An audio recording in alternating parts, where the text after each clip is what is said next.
Social Security and Medicare. What you need to know about these two very important programs. I have all the details for you right here in this video. Let's get right into it.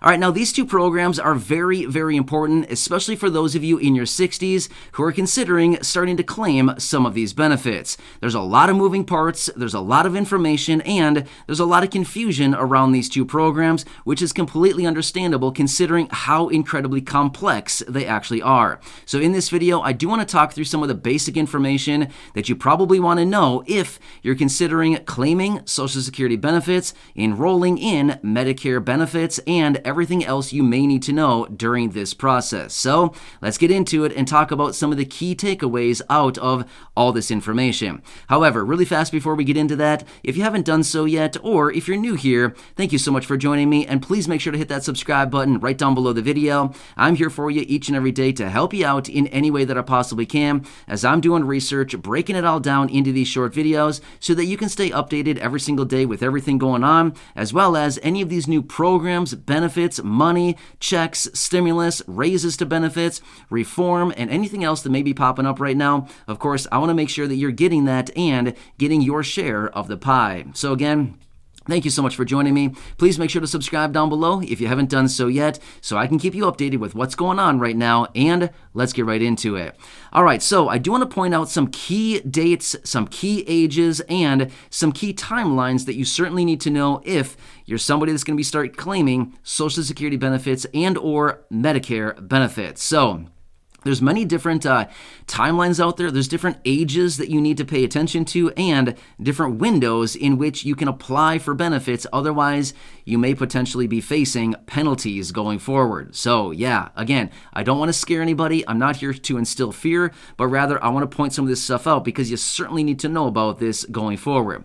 All right, so let's quickly go through this in chronological order. So with that being said, we need to start out with Social Security. Here's what it comes down to.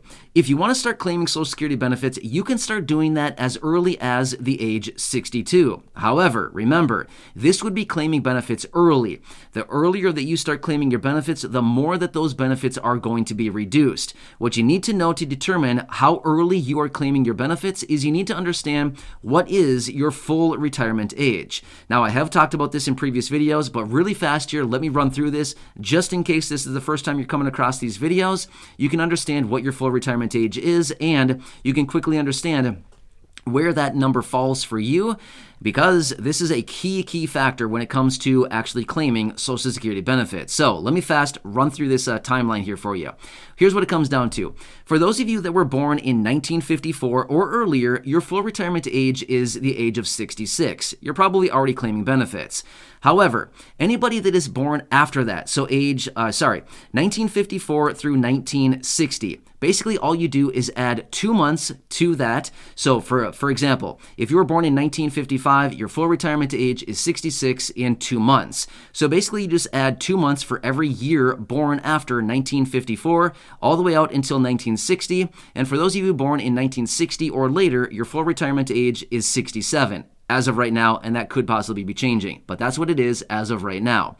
All right, so now that we understand what your full retirement age is, this is what we need to know going forward, because the sooner that you claim benefits, as in the younger that you claim benefits prior to your full retirement age, that just means that your benefits will be reduced at a greater rate going forward. So just please remember that. I do have dedicated videos here talking about the reduction to benefits, so feel free to check those out as well. That's basically a topic in itself, so I don't want to get into a ton of detail on that right now, but essentially your benefits will be reduced by about 0.5% per month for every month that you claim prior to your full retirement age. It's actually 0.05%, but for easy mathematical purposes, it's easy just to round it to 0.5% per month that your benefits would be reduced. So that's what with age 62 that we want to consider. Now, let's quickly move our way out to the age of 65.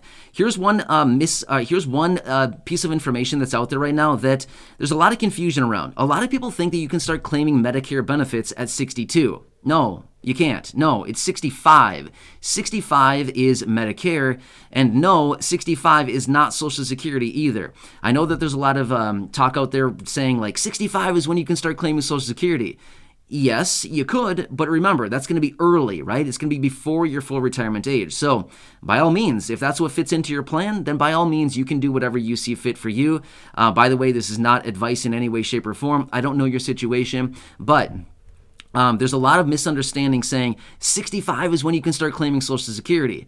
If you want to claim early, then by all means, you could. But remember, that is before your full retirement age. However, 65 is for Medicare. Now, here's a few things that you certainly want to know about Medicare because this is potentially a big one here. So you have 7 months to start enrolling in Medicare benefits. You have 3 months before your month of birth. So let's just say, for example, your birth month is, let's just say June, for example. You have 3 months prior to June to enroll in Medicare. You have the month of your birth month, right? So June is your birth month. You have that month as well, plus the 3 months prior. And you also have 3 months after your birth month. So that's 7 months in total. 3 months before, the month of, and 3 months after your birth month in order to enroll in Medicare benefits. So that is one thing that you certainly want to pay attention to.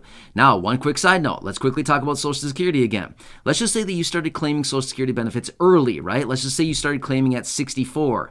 When you turn 65, you will be automatically enrolled in Medicare benefits, okay? When you turn 65, remember that. But again, if you go in and you start claiming Medicare Part B benefits, again, this will be offered to you. They will start automatically taking that benefit amount out of your regular monthly benefit. As of this year, 2022, the Medicare Part B premium is $170.10 every single month. So please take that in consideration. Now, one more thing that I also want to point out for you as well. If you do delay taking Medicare Part B benefits to you, you will be penalized at a rate of 10% per 12 months beyond the expiration of that period of time that you are given to actually start enrolling in Medicare. So remember, the period of time that I just gave you, 3 months before, the month of, and 3 months after your birth month. When you exceed that, when you go beyond that, every 12-month period of time that you exceed that 3-month period after your birth month, there's a penalty of 10% on your Medicare Part B premium. That's a lot, especially if you delay for a couple years. You could potentially be looking at a pretty big premium penalty every single month, and that's a permanent penalty. It's not a one-time thing. No, unfortunately, it is something you'll be paying forever, okay? So please take that into consideration. Again, I don't know your situation, but I certainly want you to know about that because that penalty could be very steep, and if you start drawing on benefits and you do claim Medicare and Social Security, let's just say for 20 years, 25 years, the penalty may outweigh just actually getting those benefits from the very start. Again, you got to run the numbers on your own situation, but over long periods of time, the extra penalty may actually add up to being more than what it would be just to claim those benefits immediately when they're actually offered to you. So just keep that in mind. Run the numbers on your own situation. Otherwise, as we continue to move out further, we need to consider, again, your full retirement age. Again, that's the timeline that I gave you a couple minutes ago, 66 for those of you born in 1954 or earlier. And again, it goes all the way out until 1960, year of birth, and the age is 67, which is the full retirement age. And for anybody born after that, again, 67 is still the full retirement age. However, there is potential talk about raising the full retirement age to age 70, but if you were born at any time during the frame that I'm talking about here, it's not going to affect you in any way, shape, or form. So don't worry about it. It's not going to have any impact to you. It's going to impact people like me who are younger and in their 30s. So yeah, don't worry about it for you. That's my problem. I can worry about that, right? So anyway, don't worry about that going forward. Anyway, these are some of the key things that you need to consider. Now, when it comes down to enrolling and claiming Social Security benefits, if you delay claiming your benefits beyond your full retirement age, here's what's cool. When you actually claim your benefits prior to your full retirement age, there's a penalty. They're going to charge you basically that 0.05% for every month that you claim prior to your full retirement age up to 36 months. And then again, it actually adjusts the penalty beyond that 36-month period.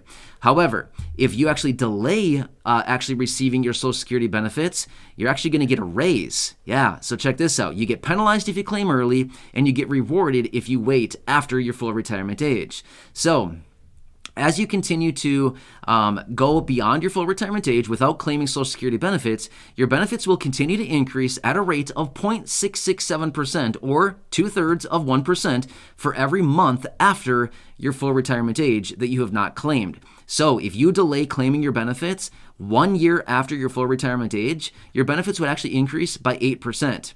Not bad. If you delay your benefits by 6 months after your full retirement age, your benefits will increase by 4%, and that's a permanent raise going forward. So again, you got to calculate the numbers on your situation to see, is it worth delaying my benefits to get that little bit extra raise going forward, or is it not worth it, right? So one other thing you may want to consider as well, if you do wait and your benefits do get that extra boost, then if you are married and your spouse gets spousal benefits, then again, their benefit would also be a little bit higher because they'd be subject to get 50% of your benefit as well. So again, another thing you may want to consider throughout this very complicated topic, right? As you can see here, there's a lot of moving parts about Social Security and Medicare, a lot of different things that need to be considered. And if you have a calculator, you probably want to use it because there's a lot of calculations you probably want to figure out to see when is the optimal time to claim your benefits. And when is, at what point? Do you want to claim early? Do you want to claim right on time? Do you want to claim late? And what does that look like as far as the impact to your monthly benefits going forward? Anyway, like I said earlier, I wanted to run through some of the basics on Social Security and Medicare as far as the timeline, basically starting at age 62, basically through the age of 70. There's about that 8-year time period right there that you certainly need to know about. There's a lot of things going on when it comes down to Social Security, Medicare, claiming of benefits, and potential penalties to your monthly benefit, penalties as a result of Medicare Part B benefits if you don't claim right away, and potential rewards if you happen to wait a little bit longer. Wow, yeah, seriously. And this is just scratching the surface. There's a lot more under the hood. If you want to get into it deeper, we can certainly do that in future videos. Anyway, I hope this one helps you out. Please make sure to subscribe down below if you haven't done so yet. Share this video with your friends, family, social media, and go back and check out some of the other thousands of videos right here on the channel. I want to do whatever I possibly can to help you out during this time. And like I said, share this video with your friends, family, social media so they can also be aware if they're also currently in the situation where they're thinking about claiming Social Security benefits or enrolling in Medicare, things like this. Please share this with them so they can also be informed of what they need to know going forward. Thanks again for watching. I appreciate it. Enjoy your day, and I'll catch you again later.